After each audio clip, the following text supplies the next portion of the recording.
Hello friends, പുതിയൊരു വീട്ടിലേക്ക് എല്ലാവർക്കും സ്വാഗതം. ഇന്ന് നമുക്ക് വളരെ പെട്ടെന്ന് നല്ല ടേസ്റ്റി ആയിട്ടുള്ളൊരു ഗ്രീൻ പീസ് കറി ഉണ്ടാക്കിയാലോ. ഗ്രീൻ പീസ് കറി നമ്മൾ പല രീതിയിലുണ്ടാക്കും. തേങ്ങാപ്പാൽ ഒഴിച്ചും തേങ്ങ അരച്ചും ഒക്കെ ഉണ്ടാക്കും, മുളക് പൊടി ചേർത്തൊക്കെ ഉണ്ടാക്കും. പക്ഷേ ഇതങ്ങനെയല്ല. ഇത് നമ്മൾ ഒരു പൊടികളും ചേർക്കാതെ എന്നാൽ ടേസ്റ്റി ആയിട്ട് പെട്ടെന്ന് നമുക്കൊരു 5 മിനിറ്റ് മതി ഈ ഒരു കറി ഉണ്ടാക്കാനായിട്ട്. അപ്പോൾ നമുക്ക് പെട്ടെന്ന് നോക്കിയാൽ ഇതെങ്ങനെ ഉണ്ടാക്കുന്നതെന്ന്. ഗ്രീൻ പീസ് കറി ഉണ്ടാക്കാൻ വേണ്ടിയിട്ട് ഞാനിവിടെ 1 ഗ്ലാസ് ഗ്രീൻ പീസാണ് എടുത്തിരിക്കുന്നത്. ഇത് ഒരു 6 മണിക്കൂർ വെള്ളത്തിലിട്ട് കുതിർത്തിട്ട് എടുത്ത് വെച്ചിരിക്കുന്ന ഗ്രീൻ പീസാണ് കേട്ടോ.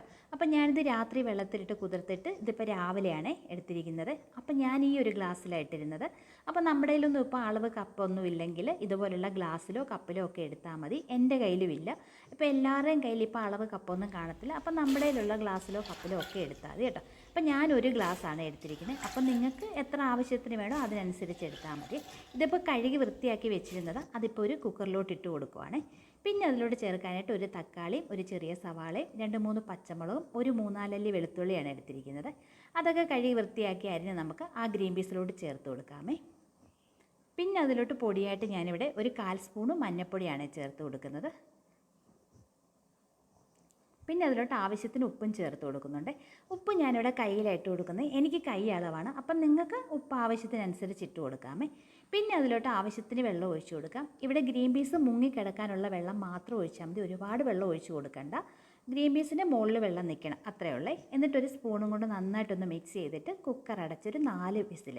എൻ്റെ കുക്കറിൽ ഒരു 4 വിസിലടിക്കുമ്പോൾ തന്നെ ഗ്രീൻ പീസ് വെന്ത് കിട്ടും കേട്ടോ. അപ്പം നിങ്ങളുടെ കുക്കറിന് എത്ര വിസിലാണോ അതനുസരിച്ച് വേവിച്ചെടുത്താൽ മതിയേ. അങ്ങനെ 4 വിസിലൊക്കെ വന്നു.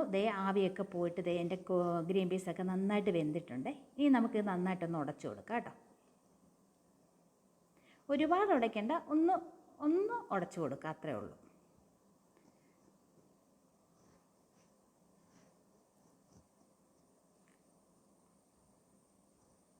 ഈ സമയത്ത് നമുക്ക് ഉപ്പൊക്കെ ഉണ്ടോ എന്ന് നോക്കാമേ.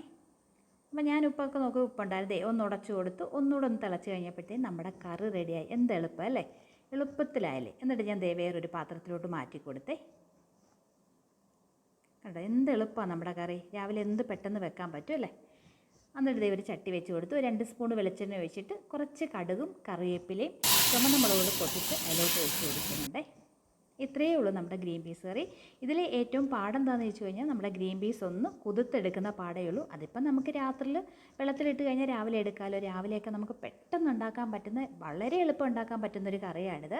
ഞാൻ പറഞ്ഞ പോലെ നമ്മൾ പല രീതിയിലുണ്ടാക്കും. ടേസ്റ്റ് ഇപ്പോൾ തേങ്ങാപ്പാലൊക്കെ ഒഴിച്ചുണ്ടാക്കുമ്പോൾ നല്ല ടേസ്റ്റ് ആണെങ്കിലും അതേപോലെ തന്നെ ടേസ്റ്റാണ് ഈ ഒരു കറിക്കും. വളരെ നല്ല ടേസ്റ്റാണ്. അപ്പത്തിൻ്റെ കൂടെയോ ഇടിയപ്പത്തിൻ്റെ കൂടെയോ ചപ്പാത്തിയുടെയോ എന്തിൻ്റെ കൂടെ വേണമെങ്കിലും കഴിക്കാം, ദോശയുടെ കൂടെ ഒക്കെ കഴിക്കാൻ പറ്റും. നല്ല ടേസ്റ്റാണ്. നിങ്ങളെല്ലാവരും ഇത് ഉണ്ടാക്കി നോക്കണം. ഞാനിപ്പോൾ ഇതിൻ്റെ കൂടെ കഴിക്കാനായിട്ട് ഒരു ഇടിയപ്പമാണ് ഉണ്ടാക്കിയിരിക്കുന്നത്. വളരെ ടേസ്റ്റാണ്. അപ്പം നിങ്ങളെല്ലാവരും ഇത് ഉണ്ടാക്കി നോക്കണം. വീഡിയോ ഇഷ്ടപ്പെട്ടാൽ ലൈക്ക് ചെയ്യാൻ മറക്കല്ല. പുതിയൊരു വീഡിയോ നമുക്ക് വീണ്ടും കാണാം. അപ്പം ടാറ്റാ.